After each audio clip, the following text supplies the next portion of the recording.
ഇതാകുന്നു സുപ്രസാദ കാലം. ഇനി സമയമോ കാലമോ ഇല്ല.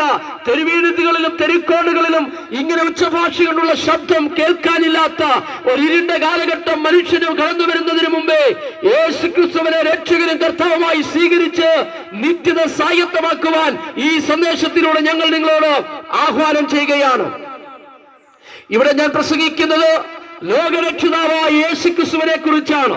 ഇന്നേക്ക് 2025 വർഷങ്ങൾക്കപ്പുറത്ത് മനുഷ്യരാശിയുടെ പാപപരിഹാരത്തിനു വേണ്ടി പാപമില്ലാത്ത ദൈവം പാപം നിറഞ്ഞ ഭൂമിയിലേക്ക് കടന്നു വരികയും മനുഷ്യന് വേണ്ടി തന്റെ 33 തിരുവയസ്സിൽ തന്റെ അവസാനത്തുള്ള രക്തവും കാൽവരി ക്രൂശിൽ കൊടുത്ത് മനുഷ്യൻ ദൈവത്തിൽ നകന്നുപോയ അവസ്ഥയ്ക്ക് വിരാമമിട്ടുകൊണ്ട് വീണുപോയ മനുഷ്യനെ വീണ്ടെടുത്ത് ദൈവത്തിങ്കിലേക്ക് അടുപ്പിക്കുവാൻ കർത്താവായ യേശുക്രിസ്തുവിന് കഴിഞ്ഞു.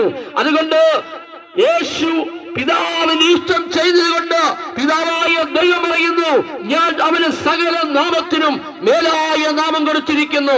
സ്വർലോകരുടെയും ഭൂലോകരുടെയും അധോലോകരുടെയും മുഴങ്കാലൊക്കെയും മടങ്ങുകയും എല്ലാ നാവും യേശുക്രിസ്തു കർത്താവെന്ന് പിതാവായ ദൈവത്തിന്റെ മഹത്വത്തിനായി ഏറ്റുപറയുകയും ചെയ്യുന്നൊരു കാലം കടന്നു വരുന്നു.